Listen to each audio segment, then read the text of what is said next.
Okay, क्या मेरी voice सभी को ऑडिबल है?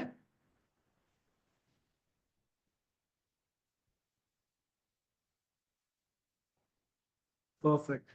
इन केस अगर आपको कहीं कोई नेटवर्क इश्यू फेस होता है, क्योंकि ऐसा हो सकता है, तो मुझे अपडेट कर देना चैट में, ठीक है? परफेक्ट है। चलिए then सर, स्टार्ट करते हैं हमारे आगे के टॉपिक्स को। पहले मुझे ये अपडेट कर देना है कि आप सभी ने क्लाउड फ्लेयर और स्टॉर्म वेकर्स को यूज लेकर देखा, समझ आया सभी को वो कंसेप्ट अच्छे से? बहुत अच्छे, great. Yes Sanam. Hello sir. Sir मतलब वो क्लाउड फेयर और एनजीरॉक तो मतलब सेम टाइप का सॉफ्टवेयर है ना, वर्किंग टाइप का सेम काम करता है। क्लाउड फ्लेयर एनजीरॉक सेम काम करते हैं या डिफरेंट वर्क करते हैं, ऐसा पूछ रहे हो? हाँ सर, वही तो सर, सेम काम मेरे को लगता है, सेम एक्चुअली काम करता है। देखो, सबका पर्पस पोर्ट फॉरवर्डिंग है। सब मुझे हाँ पब्लिक आईपी लाके दे रहे हैं ताकि मैं अपना टास्क कर सकूं। अब डिफरेंस ये है कि किसकी सर्विस कितनी अच्छी है। एनजीओ की सर्विसेज में बहुत सारी कमियां हैं। जब वो लॉन्च हुआ था तब वो अच्छी सर्विसेज दे रहा था, बट आपने कई जगहों पे ऐसा देखा होगा, पहले फ्री सर्विस देते हैं, बहुत अच्छी सर्विस देते हैं ताकि लोग यूज्ड हो जाए। बाद में उन पे या तो रूल्स रेगुलेशंस अप्लाई करने लग जाती है गवर्नमेंट से, अलग अलग अथॉरिटीज, तो उनको सेफ्टी पर्पज से वहां पे अलग अलग प्रॉब्लम्स हमारे लिए आने लग जाएगी, क्योंकि वो रिस्ट्रिक्शंस लगा रहा है। और दूसरा, उसने अपनी पेड सर्विसेज लॉन्च कर दी है, तो फ्री सर्विस बहुत गंदा वर्क कर रही है। दोनों ही रीजन सर। से एनजीओ की सर्विसेज अच्छी नहीं है, वर्क सेम है पर सर्विसेज अच्छी नहीं है, इसलिए हम उसे यूज नहीं लेते अब। सर हमने जब वो लोकल टू नेट यूज किया तब हमने पोर्ट फॉरवर्डिंग किया, लेकिन यहाँ पे तो हमने पोर्ट फॉरवर्डिंग नहीं किया, मतलब यहाँ पे तो डायरेक्ट मतलब सर्वर दे दिया हमको। आप कह रहे हो कि हमने लोकल टू नेट में तो पोर्ट फॉरवर्डिंग किया है, बट हाँ क्या हमने क्लाउडफ्लेयर में भी पोर्ट फॉरवर्डिंग किया है, ऐसा क्वेश्चन है कुछ? हाँ, ऐसा है सर, हमने तो नहीं किया किया ना है। Port forwarding. एक्चुअली डिफरेंस ये हुआ, हमें समझ में इतना अच्छे से इस वजह से नहीं आया, क्योंकि जब हमने एनजी लॉक में पोर्ट फॉरवर्डिंग करा तो हमने टीसीपी प्रोटोकॉल की मदद से वो करा। तो टीसीपी में पोर्ट्स का यूज साफ साफ दिख रहा था, करा था। अब हमने पोर्ट फॉरवर्डिंग यहाँ पे भी है, क्लाउडफ्लेयर में भी। हमने उससे बोला कि भाई ये रहा मेरा एक लोकल एड्रेस, लोकल पोर्ट, आप इसे वाइड एरिया नेटवर्क में पब्लिक आईपी लाके दो मुझे, तो यहाँ भी फॉरवर्डिंग हो रही है ना? पोर्ट फॉरवर्डिंग ही हो रही है। उसने जो अपना डोमेन नेम दिया है ना, उस डोमेन पे जब कोई डेटा आ रहा है, उस डोमेन का पोर्ट तो 80 है या 443 है। जब उस पर कोई डेटा आता है तो वो हमारी पोर्ट 333 पे या 4141 या किसी भी पोर्ट पे यूजर को रिडायरेक्ट करता है। समझ आया? हाँ मतलब एनजी रॉक और ये क्लाउड फेयर ये मतलब एक वेबसाइट क्रिएट करता है, लेकिन जब local to net direct port पे लाता है, मशीन के पोर्ट पे।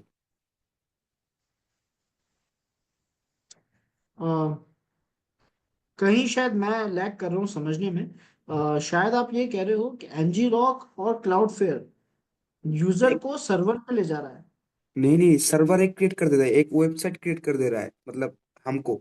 हाँ, अब देखो, भले ही मतलब है ना, जब मैंने लोकल टू नेट की भी पोर्ट ओपन करी ना, तो भी वो एक सर्वर ही था। बस डिफरेंस प्रोटोकॉल का है। लेकिन टीसीपी वो तो यूडीपी डेटा लेकिन शेयरिंग के काम आता है, और एचटीटीपी वेबसाइट शेयरिंग के काम आता है। तो हमने इनकी मदद से एचटीटीपी प्रोटोकॉल चालू किया, इसलिए वेबसाइट चालू हुई। लेकिन अगर मैं एनजी लॉक की मदद से टीसीपी प्रोटोकॉल चालू करता तो डिट्टो लोकल टू नेट वाला वर्क होता दिखता मुझे। काम सब एक ही कर रहे हैं, बस प्रोटोकॉल्स बदले हैं। और सर वो क्या क्या कहते हैं सर, ठीक है सर, वही सर, बाद में जो डाउट होगा बोल दूंगा मतलब। लोकल टू नेट में भी पोर्ट 80 को ऑनलाइन कर देंगे तो भी फिर तीनों ही सेम काम करते लेकिन दिखेंगे मतलब हमें। दिखने का तरीका थोड़ा अलग है, इसलिए थोड़ा अलग लग रहा है ना। हाँ, यू दिखने का तरीका, यूज लेने के हाँ, तरीके में माइनर डिफरेंस है, यहाँ काम पे सेम है। मतलब यहाँ पे मतलब जब कल हमने किया तो वहाँ पे कुछ पोर्ट फॉरवर्डिंग किया ही नहीं, मतलब वो सॉफ्टवेयर ने ऑटोमेटिक कर दिया काम। वो हम लोग को करने की जरूरत नहीं हम्म, था। समझ सर गया वही मैं। सर, मतलब हाँ sir, thank you sir. Yes Ashfaq. Hello sir. Good evening. Very good evening. Sir मेरा दो तीन क्वेश्चन है। पहला तो ये क्वेश्चन है कि आपने उस दिन बोला था कि किसी का स्क्रीन भी हम कंट्रोल कर सकते हैं इस किसी सॉफ्टवेयर की मदद से, जैसे तो मतलब किसी का लैपटॉप या फोन का स्क्रीन हम कंट्रोल कर सकते हैं, ऐसा हो सकता है? मतलब ऐसा हो सकता है, पर करंटली जो टूल्स हम यूज ले रहे हैं वो टूल्स हमें ये वाली सर्विस नहीं दे रहा है।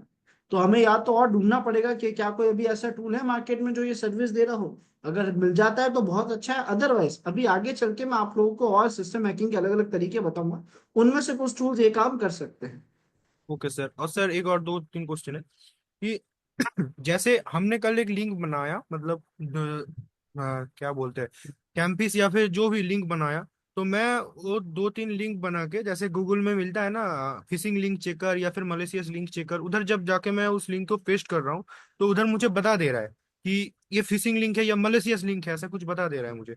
लेकिन मैं ऐसा बोलना चाहता हूँ कि हम लिंक को कैसे भी एडिट नहीं कर सकते, मतलब लिंक देख के कोई ढूंढ ही ना पाए जिधर क्लाउड फेयर का नाम भी ना लिखा हो। जैसे नहीं, एक जैसे सर मतलब एक मैं एक वेबसाइट जानता हूँ, उधर से ऐसे काम होता है। हाँ मतलब गूगल में मिलता है, उधर लिंक तो एडिट हो जाता है, क्या नाम याद नहीं आ रहा मुझे, लेकिन एक वेबसाइट मैंने यूज हाँ, किया था बहुत पहले। आप लिंक एडिट जरूर कर सकते हो लेकिन वो डिटेक्ट फिर भी हो जाएंगे, मैं ये कह रहा हूँ। आप लिंक्स को, यूआरएल्स को अलग अलग तरीकों से एडिट मॉडिफाई कर सकते हो। आपको शॉर्टन लिंक्स मिलते हैं, अलग अलग वेबसाइट मिलती है। बट द प्रॉब्लम इज कि वो डिटेक्ट फिर भी हो जाएगी, क्योंकि डिटेक्ट होने के पीछे उसका कोड है, सोर्स कोड है। केवल डोमेन नहीं है, केवल यूआरएल नहीं है, डिटेक्ट होने के पीछे उसका सोर्स कोड है ना। और सर कोई आम इंसान अगर पकड़ ले, जैसे क्लाउड फेयर का नाम लिखा है उधर, तो वो देख मतलब वो हटा नहीं, सकता वो है ना? क्लाउड फेयर से नहीं। अब आप बताओ, क्लाउड फेयर तो मार्केट की सबसे सेफ टेक्नोलॉजी है, उसको सुन के कोई हैकिंग कैसे रिलेट करेगा? हर एक web server cloud fair technology पे चल रहा है। वो तो सबसे सेफेस्ट टेक्नोलॉजी है, वो तो सबसे ट्रस्टवर्दी नाम है ना। हाँ ये भी सही है। लेकिन हाँ, एक्चुअली मतलब अपन हैकिंग में यूज ले रहे हैं। इससे आज से पहले मैंने भी क्लाउड फ्लेयर का नाम हैकिंग में नहीं सुना था, आज से पहले मतलब जब से टूल यूज किया हमने। तो वो वर्ड तो बहुत कॉन्फिडेंशियल है, लेकिन वेबसाइट के अंदर कंटेंट क्या है वो उसकी डिफाइन करता है कि वो मिलीशियस वेबसाइट है या नॉर्मल वेबसाइट है। Okay sir, thank you sir, thank you. Okay. Okay Bhaiju, मुझे तो थोड़ा टाइम देना, मैं एक टॉपिक पढ़ा देता हूँ फिर अपन डाउट्स की तरफ आ जाते हैं, है ना। क्योंकि मैंने स्टार्टिंग में डाउट्स स्टार्ट कर दिए, तो ऐसा करने पे थोड़ा अपन टॉपिक से भटक जाएंगे। मैं जल्दी आपके डाउट्स जो भी है सारे ले लूंगा, है ना। Very good, okay, thank you. हम आगे कंटिन्यू करते हैं, हम बात कर रहे हैं सिस्टम हैकिंग की। सिस्टम हैकिंग में हमने यूआरएल के कंसेप्ट को देखा, है ना। हमने देखा उससे कितने तरीकों से सिस्टम्स कॉम्प्रोमाइज हो सकते हैं। अब जस्ट अलाउ मी 2-3 मिनट्स और हम आगे कंटिन्यू करेंगे।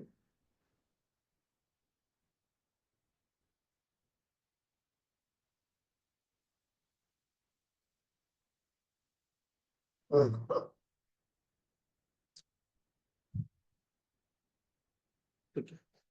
सो आज हम परफॉर्म करेंगे प्रिविलेज एस्केलेशन को, एक और सिस्टम हैकिंग की टेक्निक। हर एक बात बहुत अच्छे से सब लोग समझना, हमें इस यहाँ पे थोड़ी मेच्योरिटी रखनी होगी। किसी भी अटैक को परफॉर्म करने में मैजिक नहीं होता है, हमेशा पीछे एक लॉजिक होता है। और हर एक अटैक की खुद की कुछ रिक्वायरमेंट्स होती है। नेटवर्क हैकिंग में रिक्वायरमेंट ये थी कि पोर्ट ओपन होनी चाहिए, सॉफ्टवेयर में कमी होनी चाहिए, सॉफ्टवेयर का वर्जन पुराना होना चाहिए, तब हम उसे हैक कर पाते थे। यूआरएल के जरिए देखा तो उसने कहा कि सर यूआरएल पर क्लिक करना जरूरी है, अलाउ करना जरूरी है। हमने नेटकैट की मदद से देखा तो उसने कहा प्रोग्राम एग्जीक्यूट करना जरूरी है। इसी तरीके से हर अटैक की एक रिक्वायरमेंट होगी। मैजिक नहीं होता कि हमने ऐसे सोचा और कुछ हैक हो गया। सब जगहों पे कहीं ना कुछ रिक्वायरमेंट्स हर अटैक की रहती है। अभी जो मैं आपको अटैक बता रहा हूँ, ये अटैक काम आता है फिजिकल कंट्रोल में। जब मेरे पास एक विक्टिम का डिवाइस पड़ा है, जब मेरे पास एक विक्टिम का डिवाइस रह गया है और मुझे उसमें से डेटा एक्सट्रैक्ट करना है, कई बार कई केसेस में कई क्राइम्स जब करे जाते हैं तो जो क्रिमिनल है वो भाग जाता है, उसका सिस्टम, उसका लैपटॉप हमारे हाथ लग जाता है। वहां पे हम क्या क्या कर सकते हैं, तो हम बात कर रहे हैं सबसे पहले प्रिविलेज एस्केलेशन की। Privilege escalation and login bypass. देखो, प्रिविलेज एस्केलेशन का मतलब है किसी की ताकत छीन लेना, लॉगिन बाईपास का मतलब तो सब समझते हैं। तो अगर आज मैं मेरी मशीन में, ध्यान देना सब लोग यहाँ पे, अगर आज मैं मेरी लिनक्स मशीन में, लिनक्स को हम ज्यादा सिक्योर मानते हैं ना विंडोज के कंपैरिजन में, तो अगर मैं आज अपनी लिनक्स मशीन पे जाता हूँ और वहां पे लॉगिन पेज पे जाता हूँ और लॉगिन पेज में कोई गलत यूजर नेम पासवर्ड लिख देता हूँ, तो क्या मैं लॉगिन कर पाऊंगा? यस और नो? डेफिनेटली नहीं। मैं रेंडमली कुछ भी यूजर नेम लिख दूं, कुछ भी पासवर्ड लिख दूं, लॉगिन कर पाऊंगा? बिल्कुल नहीं। अभी हम क्या करेंगे, हम विदाउट लॉगिन एक्टिविटी को परफॉर्म करें, लॉगिन पेज को सीधा बाईपास कर देंगे और पूरे सिस्टम को कंट्रोल करेंगे। और जब सिस्टम का कंट्रोल मेरे हाथ में आएगा, तो मैं अपनी ताकत, अपनी पावर्स भी बदल दूंगा, मैं किसी और की पावर्स छीन लूंगा, मैं प्रिविलेज एस्केलेशन भी करूंगा। तो हम लॉगिन बाईपास और उसके बाद प्रिविलेज एस्केलेशन परफॉर्म करेंगे। कैसे करेंगे? तो आपको कुछ नहीं करना, आपको अपनी काली मशीन को ऑन करना है। ये कमी जो मैं आपको बता रहा हूँ, ये सेटअप जो आपको मैं बता रहा हूँ, ये हर लिनक्स में के अंदर है। ये जो ब्लू डिस्प्ले आपके पास आएगी, यहाँ पे आपको ई बटन प्रेस करना है। ई का मतलब है एडिट। जैसे ही आप ई बटन प्रेस करोगे, आप ये जो बूट लोडर होता है, जीआरयूबी का जो बूट लोडर है, आप इसकी एडिटिंग में पहुंच जाओगे। और यहाँ हम अगर लास्ट थर्ड लाइन पे जाएं, लास्ट थर्ड लाइन पे विजिट करें, तो आपको यहाँ पे क्या देखने को मिल रहा है? यहाँ लिखा है लिनक्स। लिनक्स की बूट फाइल, सिस्टम के स्टार्ट होते ही सबसे पहले कौन सी फाइल रन होनी चाहिए, उसका एड्रेस दे रखा है। उस फाइल को किस परमिशन में रन करनी है, तो रूट की यूजर आईडी दे रखी है। इस यूजर आईडी की मदद से वो फाइल रूट पावर्स के अंदर चालू होगी। हमने कहा ठीक है। उसके बाद यहाँ पे लिखा हुआ है आर ओ क्वाइट स्प्लैश। हमें करना ये है कि जो क्वाइट स्प्लैश लिखा है, इसको तो कर देना है डिलीट। और आर ओ जो लिखा है, जिसका मतलब है रीड ओनली, इसे कन्वर्ट करना है आर डब्ल्यू में, रीड एंड राइट। यहां तक के प्रोसेस पे मैंने कहा कि भाई रूट परमिशन में, रीड राइट की परमिशन में, रूट परमिशंस के साथ साथ रीड और राइट की परमिशन में मुझे एक फाइल एक्सेस करनी है। कौन सी फाइल एक्सेस करनी है? तो मैंने यहां लिख दिया init equals to slash bin slash bash. क्या कोई मुझे बता सकता है बिन बैश किस चीज की लोकेशन है? हमने पढ़ा है नेटकैट में, बिन बैश किस चीज की लोकेशन? बहुत अच्छे सर, टर्मिनल की। यानी मैं यहाँ पे ये कह रहा हूँ, इनिट का मतलब है इनिशिएट करो। मैं यहाँ पे ये कह रहा हूँ कि रूट परमिशंस में मुझे रीड और राइट की पावर्स में टर्मिनल चाहिए। ये मैं सिस्टम के बूट होते ही रन करवा रहा हूँ। मैंने अपने हिसाब से जो चेंजेस करने थे कर दिए। क्या ये चेंजेस सभी को समझ आए? चैट में यस और नो में अपडेट करना। समझ आए? अब मुझे इन चेंजेस के हिसाब से सिस्टम को स्टार्ट करना है। तो मैं अगर लास्ट लाइन को रीड करूं यहाँ पे, तो यहाँ लिखा है control x, press control x या फिर F10 टू बूट। तो मैं कंट्रोल एक्स शॉर्टकट को दबाऊंगा और मेरी मशीन मेरी नई सेटिंग्स के साथ स्टार्ट हो जाएगी। मुझे ये देखना है कि अब भी मेरे पास लॉगिन पेज आएगा, क्या मुझे अब भी यूजर नेम पासवर्ड लिखने पड़ेंगे या नहीं।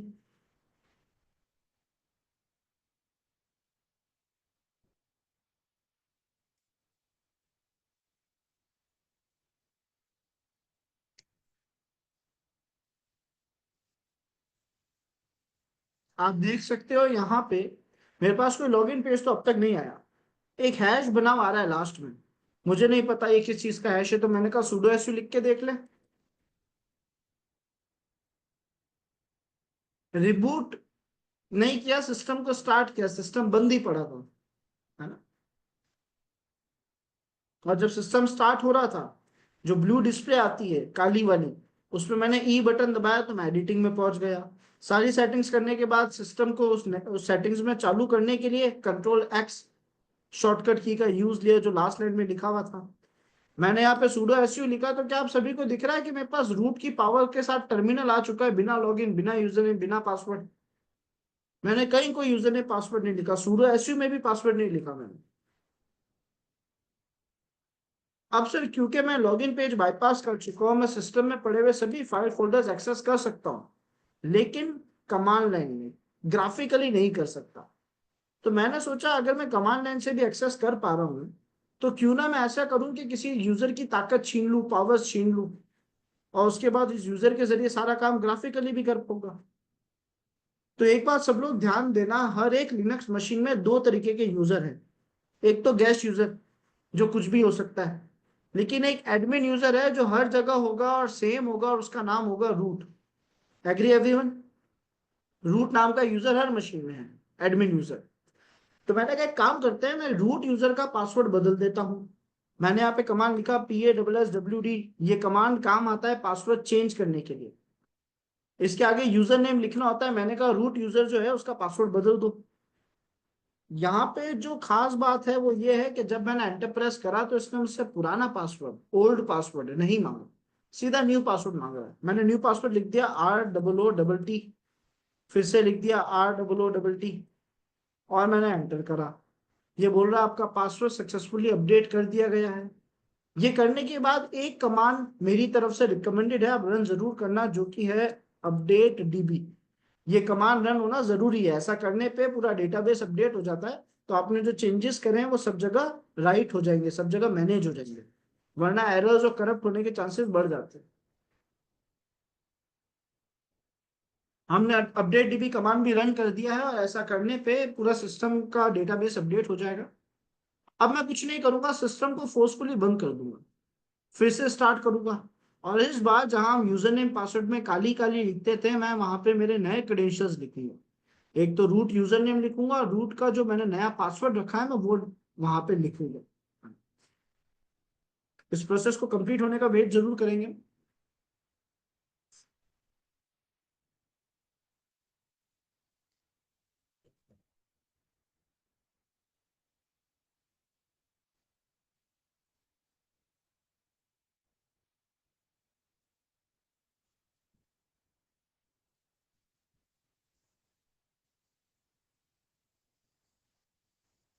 प्रोसेस अपडेट हो चुका है। अब हमने क्या करा, अब हमने हमारी काली मशीन को फोर्सफुली पावर ऑफ करा, वापस काली मशीन पे गए, स्टार्ट करा।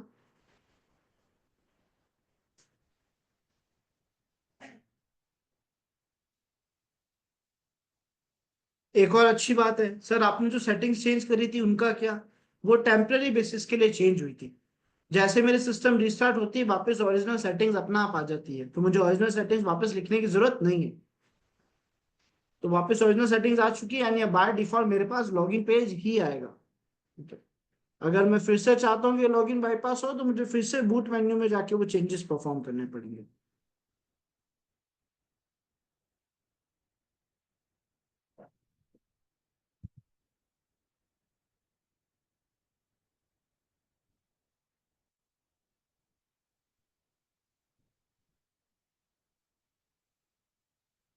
यस आकाश, बिल्कुल करा जा सकता है। आप हल्का सा सर्च करोगे तो आपको दिख भी जाएगा। मैं आपको एक डिफरेंट टेक्निक भी बताऊंगा, उसी के साथ साथ ग्राफिकल एक्सेस लेने का भी तरीका बताऊंगा मैं। सभी को क्लियर कर देता हूँ एक साथ में। ये जो प्रोसेस हमने लिनक्स में करा है, कुछ ऐसा ही टास्क विंडोज में भी होना बहुत आराम से पॉसिबल है। ठीक है।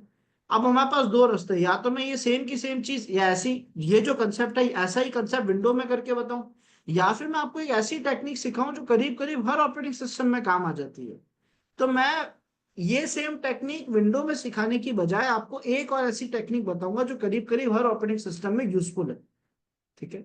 फिर भी अगर आप ये सेम टेक्निक विंडो के लिए भी जानना चाहते हो, तो मैं एक वीडियो रिकमेंड कर दूंगा, मेरा नहीं होगा किसी और का होगा, आप देख लेना, समझ जाओगे। ठीक है। ढूंढना पड़ेगा मुझे भी, कोई ना कई वीडियो मिल जाएंगे, यूट्यूब पे मिल जाएंगे कई ऐसे वीडियो। नहीं, फोन में ऐसा नहीं हो सकता। मतलब डायरेक्टली नहीं हो सकता, वैसे तो कुछ चीजें पॉसिबल होती है, इमेज फाइल बना के हम करते हैं, लेकिन वो फॉरेंसिक्स का हिस्सा है। एक्चुअली अलाउ तो नहीं करता है, मतलब ये तो अलाउ कर देगा, ये जो विंडोज वाला हिस्सा है, ये एक्चुअली एक फंक्शन भी है कहीं ना कहीं, है ना। एक एक हिस्सा है जो इशू आने पे रिजॉल्व कर सकता है। तो ये कहीं ना कहीं एक फंक्शन भी है विंडोज के लिए। तो वहां आपको मिलेगा। लिनक्स के लिए फंक्शन इस वजह से नहीं था, क्योंकि सर आप एक यूजर का पासवर्ड भी बदल पा रहे हो, वो भी विदाउट ओल्ड पासवर्ड, है ना। वो एक बड़ी वल्नरेबिलिटी है। ओके। मेरी मशीन, अच्छा मैंने नॉर्मल क्रेडेंशियल से चालू कर दी, ध्यान नहीं दिया बात करते हुए, खैर कोई बात नहीं, हम इसे फिर से लॉग ऑफ करेंगे। और अब यूजर नेम पासवर्ड में मैं अपने नए क्रेडेंशियल दूंगा, यूजर नेम में रूट और पासवर्ड में जो मैंने नया पासवर्ड रखा।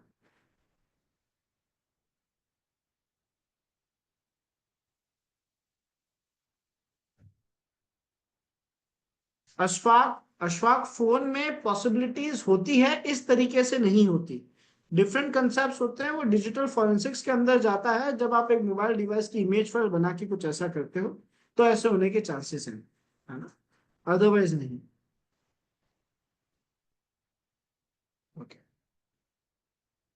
अब यहाँ पे आप देखोगे कि मैंने जो अभी यूजर लॉगिन करा है वो एक रूट यूजर है, यानी मैं टर्मिनल या कोई भी चीज चालू करूंगा ना तो डिफॉल्ट में वो रूट यूजर में ही चालू होगी। तो मैंने रूट की ताकत ले ली, अब तो मैं ग्राफिकली जो चाहे कर सकता हूँ। ये था लिनक्स के लिए, ठीक है। अब मैं आपको एक ऐसी टेक्निक बता रहा हूँ जो करीब करीब हर ऑपरेटिंग सिस्टम में काम आ जाएगी।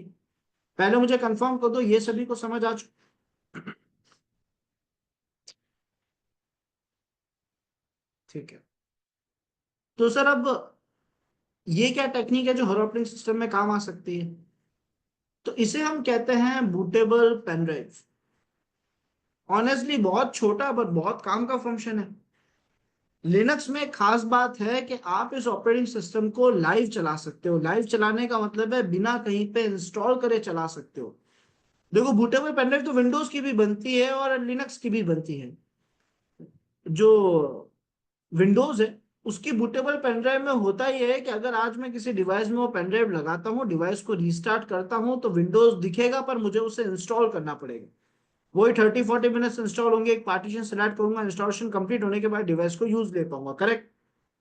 लेकिन लिनक्स में एक खास बात है कि वो बिना इंस्टॉल करे रन हो सकता है, जिसे हम कहते हैं लाइव बूट होना, लाइव रन होना। इसमें मैंने ऑपरेटिंग सिस्टम यानी लिनक्स को एक पेनड्राइव में बूट करा, मैंने डिवाइस में प्लग करा, लेकिन मैं उसे इंस्टॉल ना करके सीधा लाइव चला सकता हूँ, यानी बिना ऑपरेटिंग सिस्टम इंस्टॉल हुए, बिना ऑपरेटिंग सिस्टम की एक भी फाइल कहीं सेव हुए मेरा डिवाइस चालू हो जाएगा।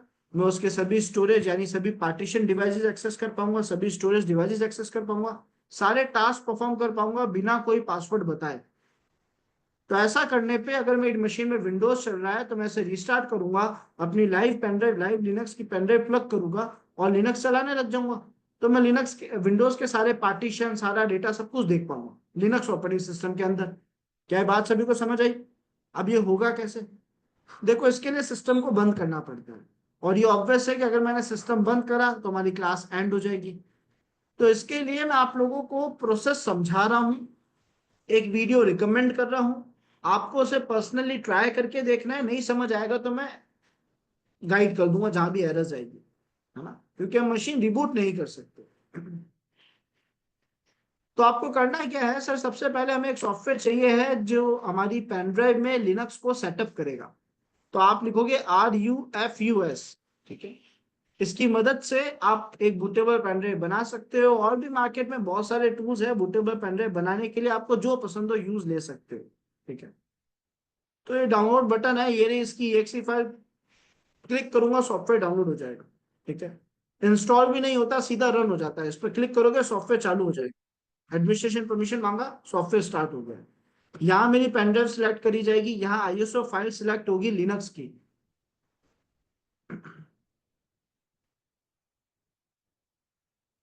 क्या मेरी वॉइस सभी को क्लियर ऑडिबल है?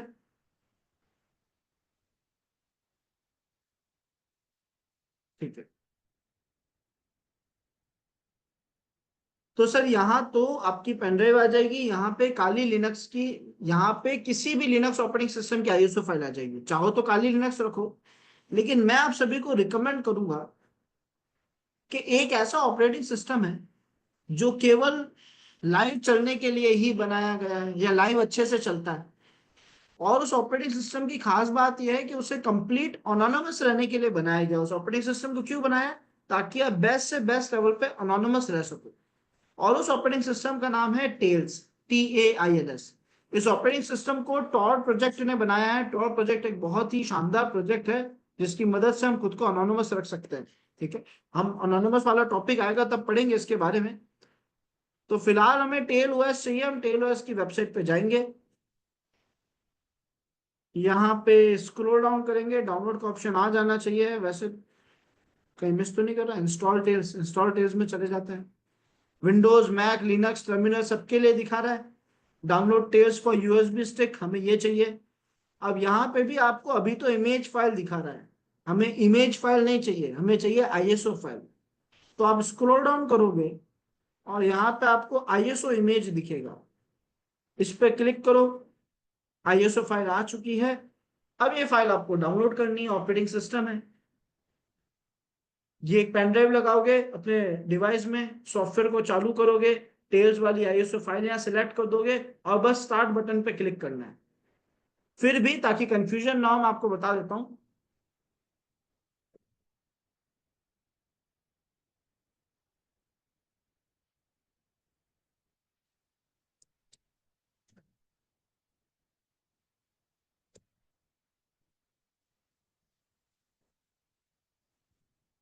ये एक वीडियो है, ये आप वीडियो देख लेना, ठीक है।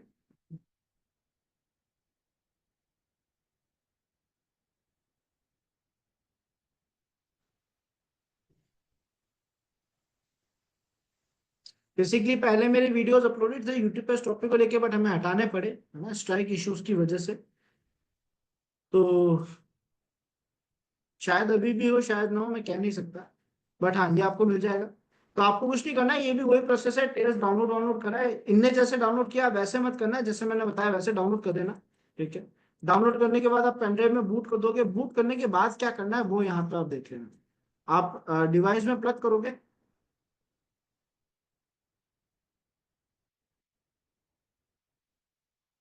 इनने इंस्टॉल करने के लिए दूसरा टूल यूज लिया है, ठीक है ना। कोई दिक्कत नहीं है, अपने लैंग्वेज से कोई फर्क नहीं पड़ेगा।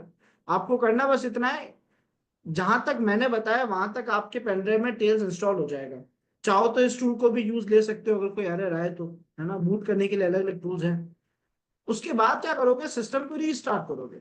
सिस्टम को जब रीस्टार्ट करोगे तो फिर आप अपना शॉर्टकट की प्रेस करोगे बूट मेन्यू में जाने के लिए, नॉट बूट मेन्यू में, बूट लिस्ट में जाने के लिए, जो कि ज्यादातर के मशीन्स में F9 होगा, ठीक है। जब आप उसे प्रेस करोगे तो आपको कुछ ऐसा ऑप्शन दिखाएगा। यहाँ तो इसने सेट करा, आपको ये नहीं करना पड़ेगा, वैसे हो सकता है आसूस का लैपटॉप है तो करना पड़े। एक बार वीडियो देखोगे समझ जाओगे, मुझे कंफर्म है कि आप लोग समझ जाओगे। यहां से प्रोसेस आपका स्टार्ट होगा। जैसे ही पेनड्राइव प्लग करी, डिवाइस को रिबूट करा, बूट मेन्यू में सिलेक्ट कर दिया कि भाई पेनड्राइव के जरिए बूट करना है, आपका यहाँ से प्रोसेस चालू हो जाएगा। टेल्स दिखेगा, टेल्स चालू हो जाएगा, बहुत इजीली आप इसको यूज लेना चालू कर दोगे। पासवर्ड क्रिएट करने को बोल रहा है, एक नया पासवर्ड जो कुछ भी हो सकता है, ठीक है। आपने पासवर्ड क्रिएट करा और उसके बाद आप यहाँ पे जो चाहे कर सकते हो, ठीक है। सारे स्टोरेज डिवाइसेस, सारे पार्टीशन सबको सिलेक्ट कर सकते हो। ये परसिस्टेंट स्टोरेज बनाना भी सिखा रहा है आपको, नहीं बनाना। परसिस्टेंट स्टोरेज का मतलब ये होता है कि मैंने लाइव पेन ड्राइव बनाई, मैंने डिवाइस में प्लग करी, प्लग करने के बाद मैं चाहता हूं कि मेरा कुछ डेटा पेन ड्राइव में सेव रहे, बिकॉज जैसे ही मैं पेन ड्राइव निकालूंगा डिवाइस से या सिस्टम को रिबूट करूंगा, मैंने जितने भी टास्क टेल्स के अंदर करे थे वो सब डिलीट हो जाते हैं, सब टेम्परेरी स्टोरेज पर रखा रहता है, ठीक है। अगर मैं चाहता हूं कि कोई ऐसा मेरा फोल्डर हो, कोई ऐसा मेरा फाइल हो जो हमेशा टेल्स के उस ऑपरेटिंग सिस्टम में रहे, परसिस्टेंट मतलब जो आपको परमानेंट स्टोरेज दे, तो मैं इस ऑप्शन को अलाउ कर देता हूँ, ठीक है। 100% अनोनमस तो कुछ नहीं होता, बहुत बेटर लेवल पर अनोनमस रख रहा है। 100% एक बहुत बड़ा फिगर है, उसमें यूजर गलती करता है तो वो पकड़ा ही जाता है हमेशा।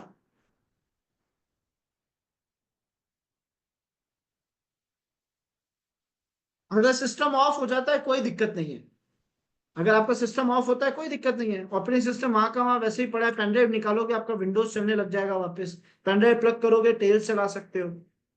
बहुत आसान है, कोई नुकसान नहीं होने वाला आप लोगों को, आप आराम से यूज ले पाओगे। एक प्रैक्टिस जरूर करना, एक कोशिश जरूर करना, जेन्युइन कोशिश करोगे समझ आ जाएगा। नहीं आएगा तो मैं फिर कुछ कोशिश करूंगा, कुछ तरीका ढूंढूंगा समझाने का। अपन बूट नहीं कर सकते सिस्टम, बस इतना ही अपन को मैनेज करना है। आई होप सभी को ये प्रिविलेज एस्केलेशन के हिस्से, लॉगिन बाईपास के हिस्से समझ आ गए होंगे, क्लियर हुआ। गुड।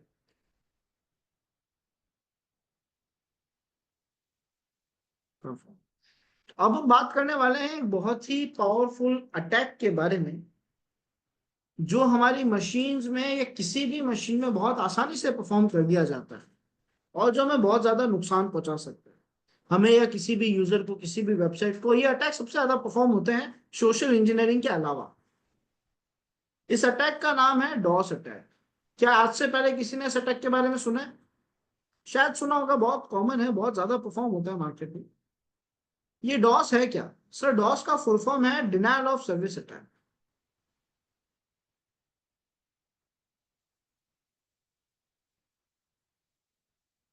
अब ये जो डिनायल ऑफ सर्विस अटैक है ये क्या है? ये एक ऐसा अटैक है जिसमें सर एक हैकर कोशिश करता है कि जो उसका विक्टिम है, विक्टिम में रिसोर्सेज है, रिसोर्सेज मतलब विक्टिम के पास खुद का रैम है, विक्टिम के पास खुद का सीपीयू है। तो हैकर की ये कोशिश है कि इसके जो रिसोर्सेज है, उसका रैम, उसका प्रोसेसर, इनका जो यूटिलाइजेशन है, इनका जो यूज है, ये हैकर इतना ज्यादा ले कि ये मशीन मिसबिहेव करे, हैंग हो जाए, क्रैश हो जाए, करप्ट हो जाए। मतलब सर हैकर क्या करता है, विक्टिम मशीन पे खूब सारा डेटा प्रोसेस करने के लिए भेज देता है। यानी उसने विक्टिम मशीन को खूब सारा टास्क परफॉर्म करने के लिए दे दिया, उससे बोला मेरे लिए सारा काम करो। अब जब विक्टिम मशीन इसका काम करेगा तो ऑब्वियस सी बात है उसका सीपीयू का जो यूटिलाइजेशन है, उसका प्रोसेसर का जो यूटिलाइजेशन है वो बढ़ता जाएगा। अगर विक्टिम मशीन का 100%, 100% सीपीयू हैकर ही यूज ले रहा है, तो इस विक्टिम मशीन में जो ऑपरेटिंग सिस्टम है, जो बाकी सॉफ्टवेयर हैं, उनको कौन काम करके देगा, उनका टास्क कौन पूरा करेगा? क्योंकि सीपीयू तो सारा काम मेरा कर रहा है। तो जब ये इनको काम करके नहीं दे पाएगा तो सिस्टम क्या करेगा, धीरे धीरे हैंग होगा। आपकी अपनी नॉर्मल लैंग्वेज में बात करें तो सिस्टम हैंग होने लग जाएगा, सिस्टम मिसबिहेव करेगा। और अगर ऐसा ज्यादा होता है तो सिस्टम क्रैश हो सकता है, करप्ट हो सकता है, पावर ऑफ हो सकता है, अलग अलग तरीके से ये मिसबिहेव करता है। तो ये जो अटैक है, एक मशीन पे इतने पैकेज भेज देना, एक मशीन पे इतने टास्क जनरेट कर देना कि उसके रिसोर्सेस फुल हो जाए, उससे वो मिसबिहेव करे, इसे हम डॉस अटैक कहते हैं। क्या ये बात सभी को समझ आई?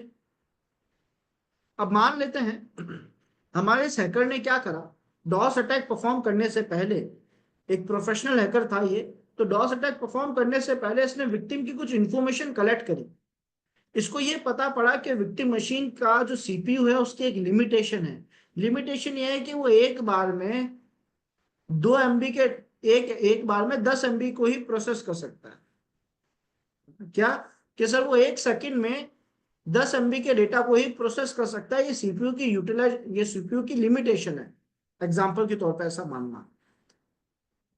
तो अब अगर इसको पता है कि इसको 10 MB का डेटा, ये सीपीयू की मैक्सिमम लिमिट है ना, तो इसने क्या करा, इसने सोचा कि सर अगर मैं 10 MB का डेटा सामने वाली मशीन पे भेजता हूं तो इसका मतलब सीपीयू की जितनी लिमिटेशन है वो सारी मैं ही यूज लेने लग जाऊंगा, तो सिस्टम मिसबिहेव करेगा, वही है, हैंग हो जाएगा, डॉस अटैक सक्सेसफुल हो जाएगा।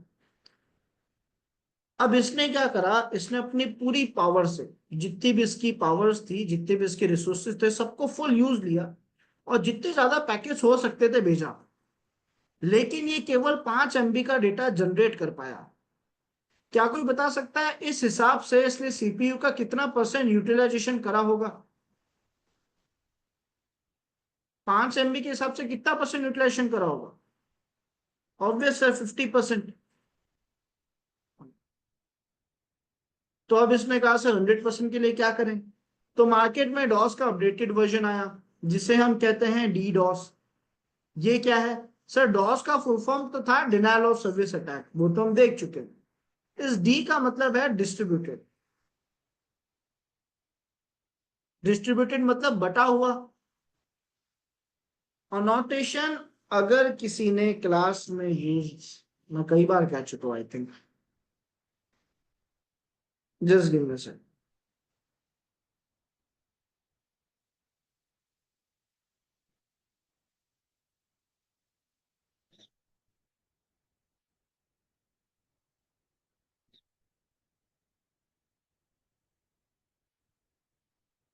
तजामुल क्लास में अनोटेशन क्यों यूज लिया आप?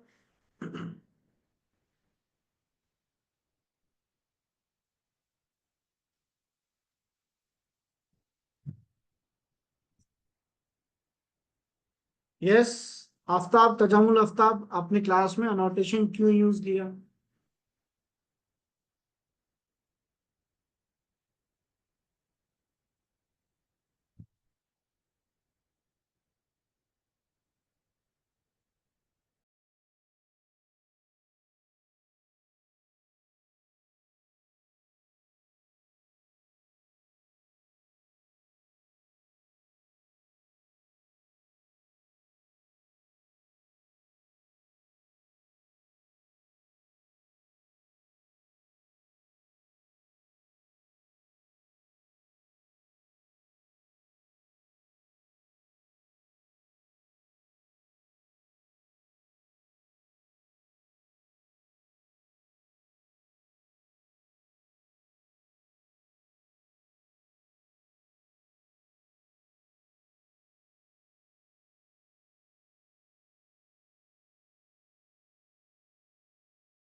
मैं उम्मीद करता हूँ अब दोबारा क्लास में कोई भी अनोटेशन यूज नहीं लेगा किसी भी केस में।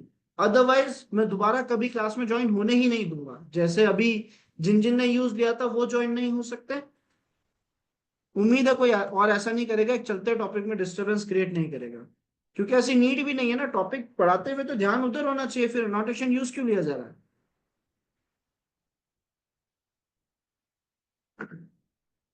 आप यहाँ ध्यान देना सब लोग।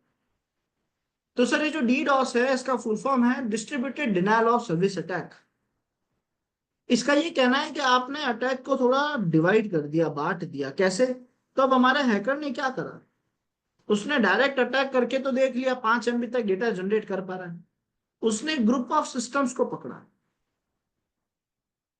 इन ग्रुप ऑफ सिस्टम्स ने क्या करा, या इन ग्रुप ऑफ सिस्टम्स की मदद से इसने विक्टिम पे डॉस अटैक करा। अब मान लो अगर हर एक सिस्टम 2 MB का डेटा भी जनरेट कर पा रहा है, तो टोटल विक्टिम मशीन में एक बार में कितना डेटा जनरेट हुआ, कितना MB का डेटा जनरेट हुआ?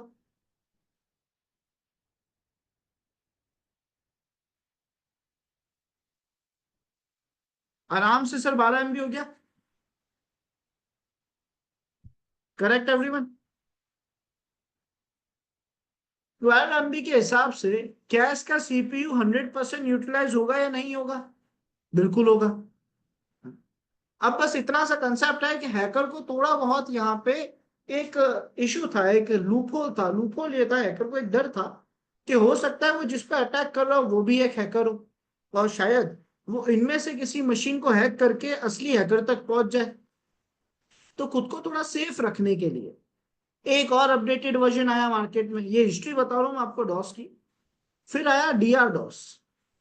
अब डॉस का फुल फॉर्म तो डिनायल ऑफ सर्विस अटैक है। डी का मतलब डिस्ट्रीब्यूटेड है। आर का मतलब है रिफ्लेक्टेड।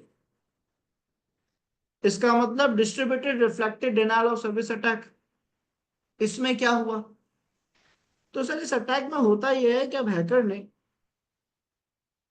एक ग्रुप ऑफ सिस्टम्स को पकड़ा।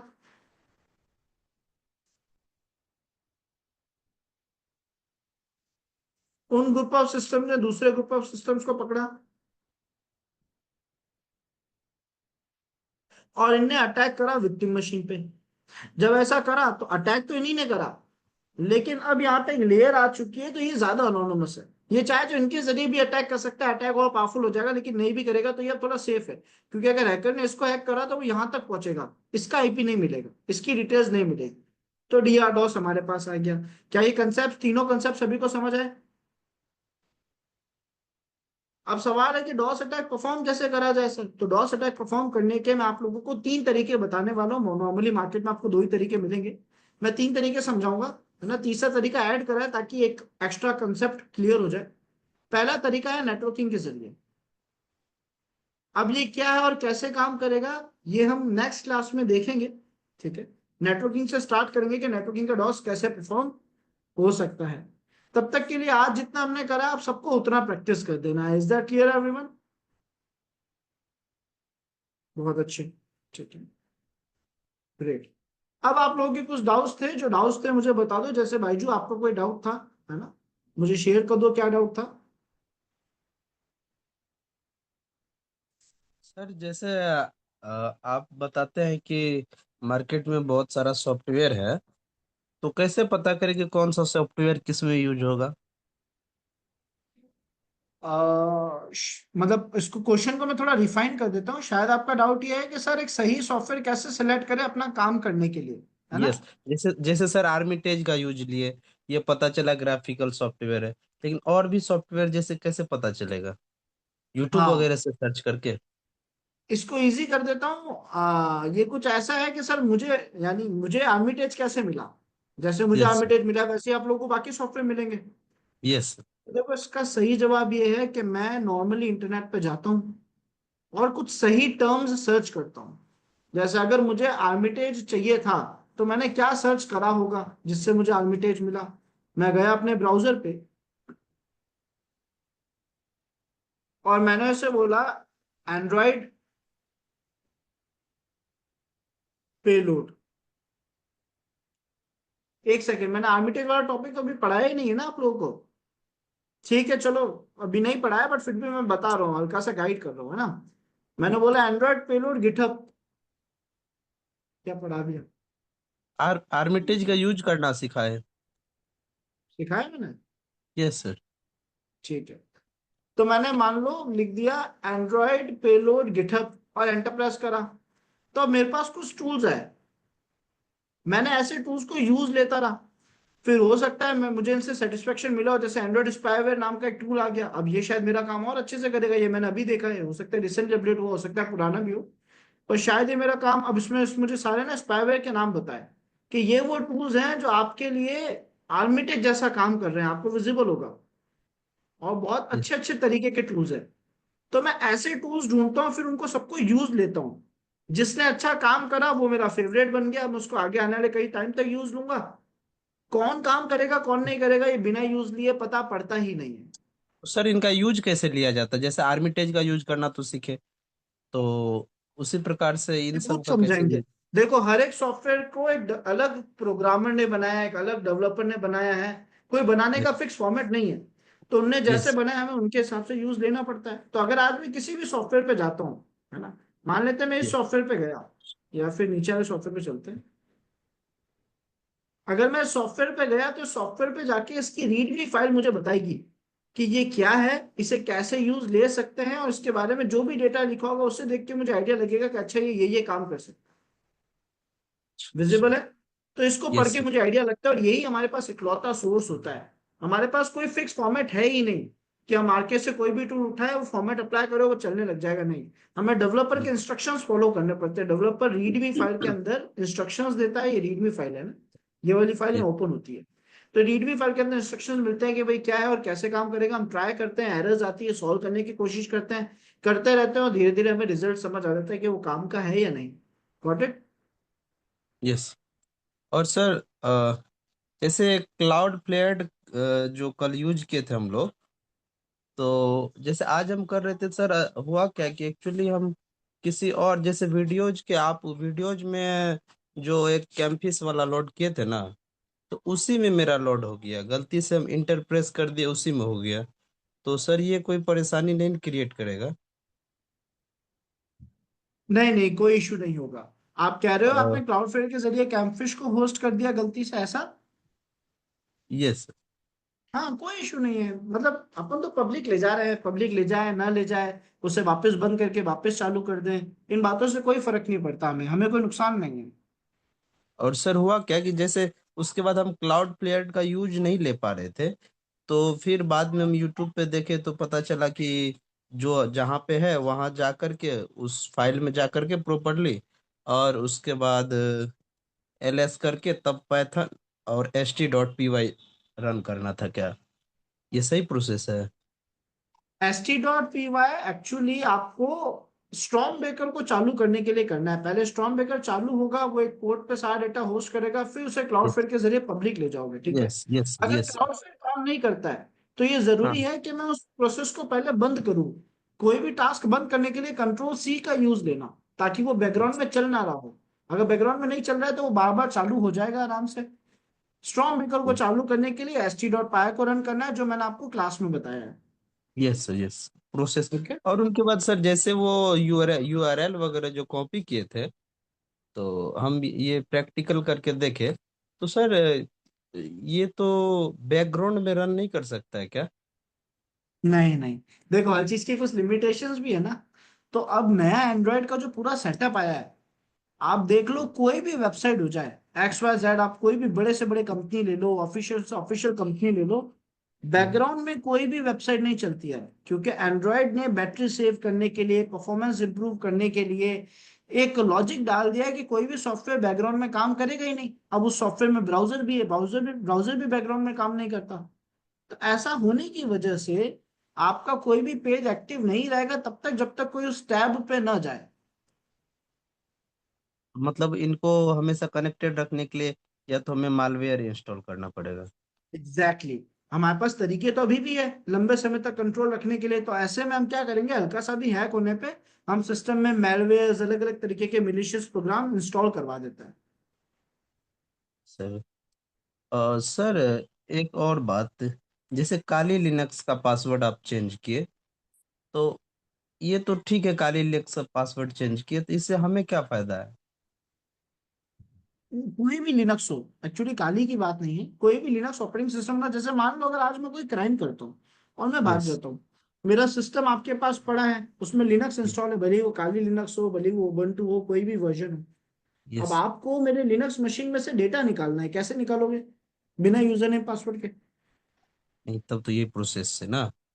और हाँ, सर, ये पता कैसे चलेगा कि उसमें लिनक्स ऑपरेटिंग सिस्टम रन हो रहा है? वो तो दिख जाता आ, है, मशीन चालू करते ही दिख जाता है ना ऑपरेटिंग सिस्टम कौन सा है। अच्छा सर, और एक बात, जैसे पेन ड्राइव लगा के बूटेबल बनाना है, या ऐसे पहले पेन ड्राइव उसमें लगाना पड़ेगा ना सीपीयू में? हाँ हाँ, मतलब ये तो जैसे पेनड्राइव पहले लगाओगे, फिर यस। सॉफ्टवेयर चालू करोगे, फिर आईएसओ फाइल को सिलेक्ट करोगे, तो पेनड्राइव के अंदर एक ऑपरेटिंग सिस्टम इंस्टॉल होगा, फिर सिस्टम को रीस्टार्ट करोगे, तब वो पेनड्राइव के जरिए नए ऑपरेटिंग सिस्टम को चालू करेगा। यस। सर, ये लगभग अप्रोक्सीमेटली कितना जीबी का होना चाहिए पेन ड्राइव? 8 जीबी तो होनी चाहिए कम से कम।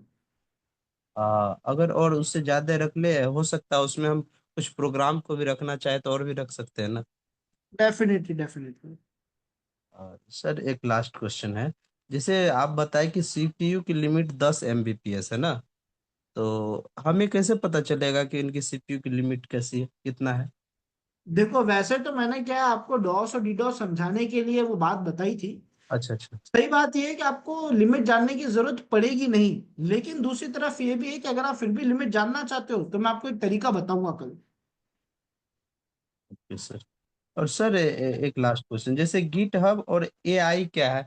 कल 2-3 बार हम क्लास में सुने एआई एआई, बट समझ में नहीं आया। जैसे आर्टिफिशियल इंटेलिजेंस ना, तो एग्जैक्टली exactly. वही है या और कुछ है ये? एआई तो आर्टिफिशियल इंटेलिजेंस ही है। एआई में अभी अपने पास आ चुका है चैट जीपीटी, एआई की यस। मदद से बनाया हुआ एक टेक्नोलॉजी, है ना, जो हमारे क्वेश्चंस, हमारी प्रॉब्लम्स को सॉल्व कर देता है। तो मैंने जब क्लास में एआई वर्ड का यूज लिया है, तो वहां मैंने ये कहना चाहा है कि आप अपने एरर्स, अपने डाउट्स रिजॉल्व करने के लिए, किसी टॉपिक के बारे में और समझने के लिए चैट जीपीटी का भी यूज लो। ठीक है। अच्छा, अच्छा। जैसे चैट जीपीटी पे जा करके रजिस्टर वगैरह करना पड़ता है ना? तो दोनों चीजें चलती है, विदाउट रजिस्टर भी चलता है और रजिस्टर करके भी चलता है। रजिस्टर तो गूगल आईडी से हो जाता है, वो रियल आईडी से कर सकते हो, वहां तो छुपना भी जरूरी नहीं है।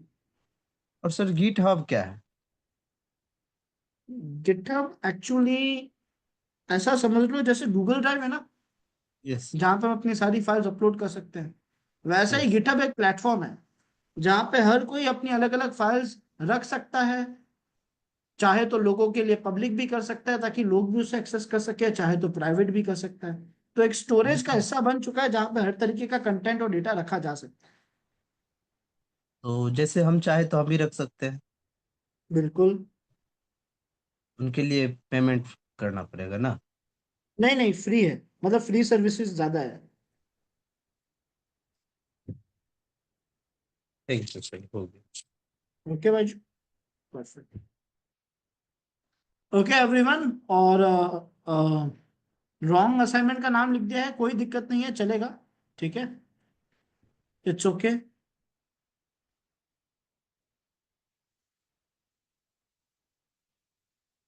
एक मशीन से ज्यादा मशीन अटैक करती है तो उसे डीडॉस कह दिया जाता है।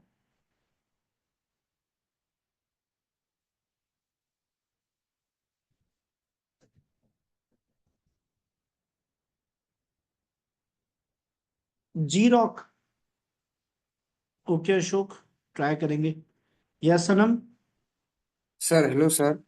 अ, सर यस। आजकल हर जगह पे एआई यूज ले रहा है। जब हमने उस व्हाट्सएप पे उसको लिंक को भेजा, तो व्हाट्सएप का एआई का डिटेक्ट नहीं कर पा रहा है, वो मिलीशियस कोड है। एक्चुअली नहीं, देखो एआई यूज जरूर हो रहा है, बट अभी एआई को व्हाट्सएप ने एज ए सिक्योरिटी इंप्लीमेंट करा नहीं है उस लेवल तक। करा है वैसे तो, अगर बट एआई को वैसा नहीं करा है कि मैं एक लिंक भेजूं और वो पूरा पूरा से स्कैन करके बता दे कि लिंक सिक्योर है कि नहीं है। ठीक है, सर अगर सोर्स कोड देख के। उस अगर लेवल फ्यूचर तक में अभी वर्क हो नहीं रहा, लेकिन चाहे तो हो सकता है आगे चल के वो भी हो सकता है। खैर उसके भी सॉल्यूशन निकल जाएंगे। Okay sir. सर एक और बात थी। सर हमने दो दो दो चीज यूज किया, एक कैमफिश, एक वो था क्या, आ, एक कैमफिश था और एक था वो सर स्टॉर्म बेकर, ठीक है। कैमफिश तो क्लाउड फेयर का यूज ले रहा था, स्टॉर्म बेकर क्या वो एनजीरो का यूज ले रहा था। टॉम बेकर ने कहा कि भाई मेरे पास तो कोई टूल पहले से सेटअप है नहीं वाइड एरिया में हाँ जाने के लिए, हाँ आपको जो यूज लेना है ले लो। तो उसने मुझे कहा कि आपकी लोकल होस्ट की 2525 पोर्ट पे मैंने वेबसाइट चला दी है। अब आपको जिस भी सॉफ्टवेयर के जरिए ऑनलाइन जाना है, चाहे क्लाउडफेयर के जरिए जाना है, चाहे लोकल टू नेट के जरिए जाना है, चाहे ngrok के जरिए जाना है, या चाहे सर्वे.net के जरिए जाना है, जिसके जरिए भी ऑनलाइन जाना है जा सकते हो। तो हमने क्लाउडफेयर को प्रिफर करा वहां। सर, हमने तो बाय डिफॉल्ट एनजीरो से गया गया ना। बाय डिफॉल्ट ngrok हमें दिया कैमफिश ने। कैमफिश ने कहा ताकि आपको ज्यादा मेहनत ना करना पड़े, आपको अलग से कोई टूल लेकर ना आना पड़े, तो मैं आपको साथ में पोर्ट फॉरवर्डिंग के सॉफ्टवेयर भी दे रही हूँ। उसने बोला कि हाँ एक तो ngrok दे रही हूँ और एक क्लाउडफ्लेयर दे रही हूँ अगर आप ऑनलाइन जाना चाहते हो तो। हाँ, सर स्टॉर्म बेकर ने तो एनजीरो की दिया बाय डिफॉल्ट।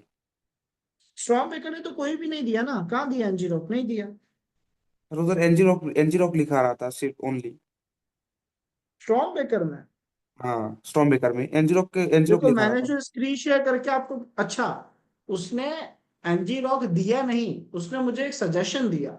उसने कहा कि अगर आप पब्लिक आईपी चाहते हो ना, तो ये कमांड लिख के ले सकते हो, है ना। हाँ उसने ngrok दिया नहीं, उसने कमांड लिख के मुझे सजेशन दिया कि आप इस तरीके से वाइड एरिया नेटवर्क में ऑनलाइन जाओगे। पर उसके लिए आपको ngrok इंस्टॉल करके सेटअप तो करना पड़ेगा। हाँ, वही तो सर, वही तो मतलब बाय डिफॉल्ट वो मैंने वो पेज जो है। और एक एक और बात थी सर, आपने जब आपने जब वो लिंक क्रिएट किया था तो आपने बताया कि गूगल मीटिंग का एक लिंक क्रिएट करता है, ठीक है। और सॉफ्टवेयर ने वो लिंक क्रिएट किया, ठीक है। हमने ट्राई किया कि हम नहीं गूगल मीट का नहीं करेंगे, हम एक फेस्टिवल का मतलब उसको देंगे, तो हमने एक फेस्टिवल का लिंक क्रिएट करना है। तो हमने फेस्टिवल का लिंक क्रिएट करने का ट्राई किया, वो डायरेक्ट क्रिएट किया नहीं। आपने बताया था ना कि अगर उसने डायरेक्ट लिंक क्रिएट नहीं करेगा तो हम मैन्युअली खुद से कर लेंगे। तो आपने तो जो कराया था उसने डायरेक्ट कर लिया, मैंने के लिंक क्रिएट कर लिया। लेकिन मैंने जो ट्राई किया वो डायरेक्ट लिंक क्रिएट नहीं करा था, उसको कुछ मैन्युअली टोकन वोकन चाहिए था, तो आपने तो वो सिखाया नहीं सर। देखो, वैसे अपन ने एक्चुअली उसे करा है, बट उसे लिंक कर देता हूँ, मैं जोड़ देता हूँ। मान लेते हैं कैमफिश ने मुझे लिंक लाकर नहीं दिया, वहां शायद एक लाइन लिखी हुई होगी कि आपकी मशीन की पोर्ट नंबर 3333 पे मैं वेबसाइट होस्ट कर रहा हूँ। अगर ये लाइन लिखी हुई दिख रही है तो बहुत अच्छा है, नहीं दिख रही है तो भी मैं आपको बता देता हूँ कि कैमफिश ने जो वेबसाइट होस्ट करी है ना मेरी मशीन की लोकल पोर्ट पे, वो पोर्ट नंबर 3333 है। ठीक है, भले ही उसने मुझे पब्लिक एड्रेस लाकर न दिया हो, तो मैं क्या करूंगा, मैं वो कमांड लिखूंगा, Cloudflare hyphen hyphen URL http colon slash slash local host 3333। तो जिस कमांड से मैं 2525 को ऑनलाइन ले गया था, उसी कमांड से 33 को ऑनलाइन ले जाऊंगा, बस पोर्ट का नंबर बदल जाएगा। क्लियर।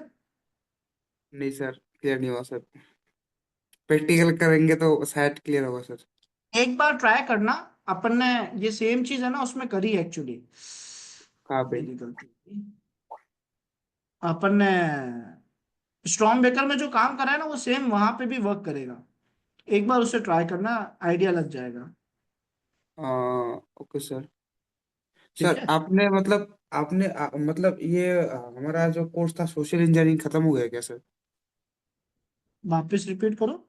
सर हमारा जो कोर्स का एक पार्ट था सोशल इंजीनियरिंग, ये खत्म हो गया क्या? सोशल इंजीनियरिंग, हाँ पार्ट खत्म हो गया क्या? सोशल इंजीनियरिंग मैंने आपको पढ़ा दिया है। सर वही तो सर, आपने पता ही नहीं पढ़ा है, मैंने आपको पूछ रहा हूँ सर, वो पता खत्म नहीं हो नहीं गया नहीं पढ़ाया होगा, वो तो आगे आता है। आई डोंट थिंक पढ़ाया होगा।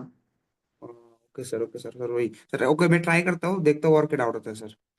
Thank you sir, okay, good night. वैसे मैं आपके कोई भी चीज की टेंशन मत लेना, मैं आपकी शीट में टिक होता रहता है जो डेली टॉपिक आप पढ़ते हो, तो कोई भी टॉपिक किसी भी रीजन से मिस नहीं होगा। ठीक है। हाँ मिस हो जाता है तो हम बता देंगे। Okay okay then, so bye everyone, आज की क्लास हम यही एंड करेंगे। Bye everyone and good night सबको।